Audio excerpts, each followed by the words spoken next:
بسم اللہ الرحمن الرحیم۔ شروع اللہ کا نام لے کر جو بڑا مہربان نہایت رحم والا ہے۔ جو مخلوق آسمانوں اور زمین میں ہے اللہ کی تسبیح کرتی ہے، اور وہ غالب ہے، حکمت والا ہے۔ آسمانوں اور زمین کی بادشاہی اسی کی ہے، وہی زندگی دیتا ہے اور وہی موت دیتا ہے، اور وہ ہر چیز پر قادر ہے۔ وہی اول اور وہی آخر، اور اپنی قدرتوں سے سب پر ظاہر اور پھر بھی پوشیدہ ہے، اور وہ ہر چیز کا خوب جاننے والا ہے۔ وہی ہے جس نے آسمانوں اور زمین کو 6 دن میں پیدا کیا، پھر عرش پر جلوہ افروز ہوا۔ جو چیز زمین میں داخل ہوتی اور جو اس سے نکلتی ہے، اور جو آسمان سے اترتی اور جو اس میں چڑھتی ہے، سب اس کو معلوم ہے۔ اور تم جہاں کہیں بھی ہو وہ تمہارے ساتھ ہوتا ہے، اور جو کچھ تم کرتے ہو اللہ اس کو دیکھ رہا ہے۔ آسمانوں اور زمین کی بادشاہی اسی کی ہے، اور سب معاملات اسی کی طرف رجوع ہوتے ہیں۔ وہی رات کو دن میں داخل کرتا اور دن کو رات میں داخل کرتا ہے، اور وہ دلوں کے بھیدوں تک سے واقف ہے۔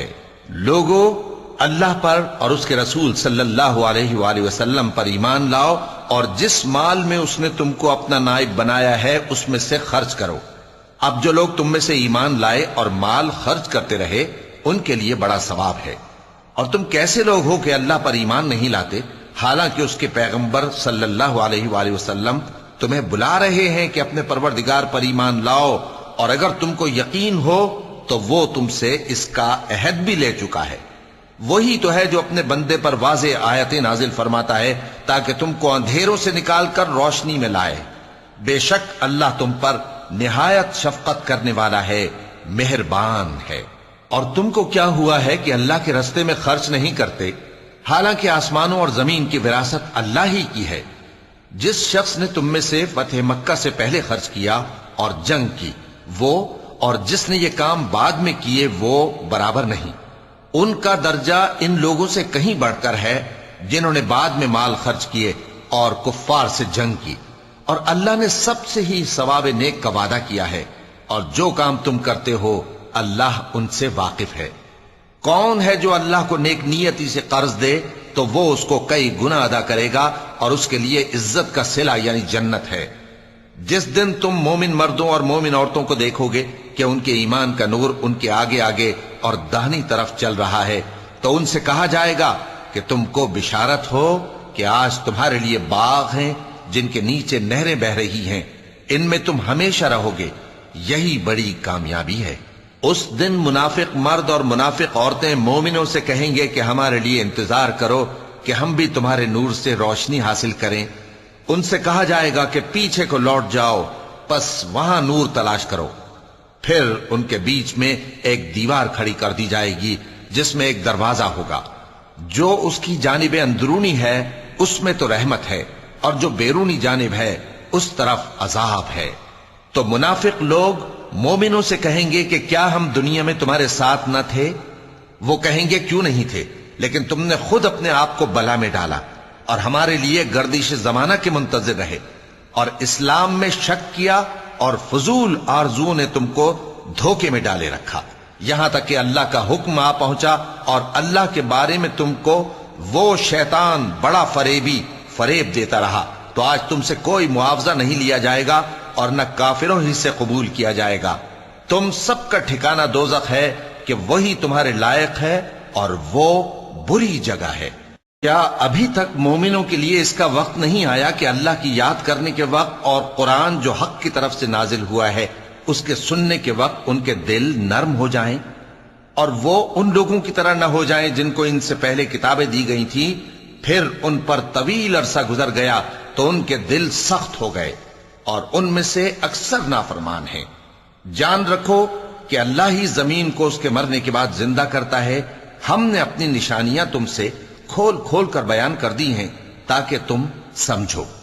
جو لوگ خیرات کرنے والے ہیں، مرد بھی اور عورتیں بھی، اور اللہ کو نیک نیتی سے قرض دیتے ہیں، ان کو کئی گنا ادا کیا جائے گا، اور ان کے لیے عزت کا صلہ ہے۔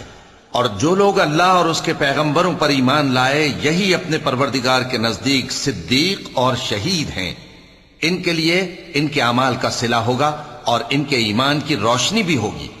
جن لوگوں نے کفر کیا اور ہماری آیتوں کو جھٹلایا وہی اہل دوزخ ہیں۔ جان رکھو کہ دنیا کی زندگی محض کھیل اور تماشا اور زینت و آرائش اور تمہارے آپس میں فخر و ستائش اور مال و اولاد کی ایک دوسرے سے زیادہ طلب و خواہش ہے۔ اس کی مثال ایسی ہے جیسے بارش کہ اس سے اگنے والی کھیتی کسانوں کو بھری لگتی ہے، پھر وہ کھیتی خوب زور پر آتی ہے، پھر اے دیکھنے والے تو اس کو دیکھتا ہے کہ پک کر زرد پڑ جاتی ہے، پھر چورا چورا ہو جاتی ہے۔ اور آخرت میں کافروں کے لیے عذاب شدید اور مومنوں کے لیے اللہ کی طرف سے بخشش اور خوشنودی ہے۔ اور دنیا کی زندگی تو دھوکے کا سامان ہے۔ بندو اپنے پروردگار کی بخشش کی طرف اور جنت کی طرف لپکو جس کا عرض آسمان اور زمین کے عرض کا سا ہے، اور وہ ان لوگوں کے لیے تیار کی گئی ہے جو اللہ پر اور اس کے پیغمبروں پر ایمان لائے ہیں۔ یہ اللہ کا فضل ہے، جسے چاہے عطا فرمائے، اور اللہ بڑے فضل کا مالک ہے۔ کوئی مصیبت زمین میں اور خود تم پر نہیں پڑتی مگر پیشتر اس کے کہ ہم اس کو پیدا کریں ایک کتاب میں لکھی ہوئی ہوتی ہے، اور یہ کام اللہ کو آسان ہے، تاکہ جو فائدہ تمہیں حاصل نہ ہو سکا اس کا غم نہ کھایا کرو، اور جو تم کو اس نے دیا ہو اس پر اترایا نہ کرو۔ اور اللہ کسی اترانے اور شیخی بگارنے والے کو دوست نہیں رکھتا، جو خود بھی بخل کریں اور لوگوں کو بھی بخل سکھائیں۔ اور جو شخص روگردانی کرے تو اللہ بھی بے نیاز ہے، لائق حمد و ثنا ہے۔ ہم نے اپنے پیغمبروں کو کھلی نشانیاں دے کر بھیجا اور ان پر کتابیں نازل کی اور میزان عدل، تاکہ لوگ انصاف پر قائم رہیں، اور لوہا پیدا کیا کہ اس میں اسلحہ جنگ کے لحاظ سے زور بھی بہت ہے اور لوگوں کے لیے فائدے بھی ہیں، اور اس لیے کہ جو لوگ بن دیکھے اللہ اور اس کے پیغمبروں کی مدد کرتے ہیں اللہ ان کو معلوم کرے۔ بے شک اللہ زور آور ہے، غالب ہے۔ اور ہم نے نوح اور ابراہیم کو پیغمبر بنا کر بھیجا اور ان کی اولاد میں پیغمبری اور کتاب کے سلسلے کو وقتاً فوقتاً جاری رکھا، سو بعض تو ان میں سے ہدایت پر ہیں اور اکثر ان میں سے نافرمان ہیں۔ پھر ان کے پیچھے انہی کے قدموں پر اور پیغمبر بھیجے، اور ان کے پیچھے مریم کے بیٹے عیسیٰ کو بھیجا، اور ان کو انجیل عنایت کی، اور جن لوگوں نے ان کی پیروی کی ان کے دلوں میں شفقت اور مہربانی ڈال دی۔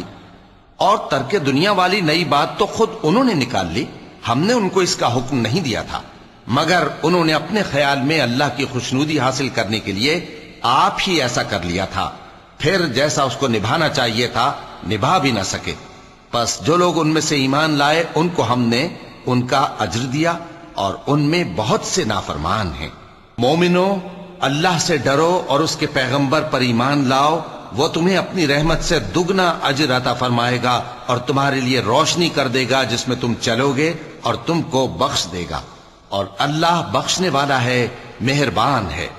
یہ باتیں اس لیے بیان کی گئی ہیں کہ اہل کتاب جان لیں کہ وہ اللہ کے فضل پر کچھ بھی قدرت نہیں رکھتے، اور یہ کہ فضل اللہ ہی کے ہاتھ میں ہے، وہ جس کو چاہتا ہے دیتا ہے، اور اللہ بڑے فضل کا مالک ہے۔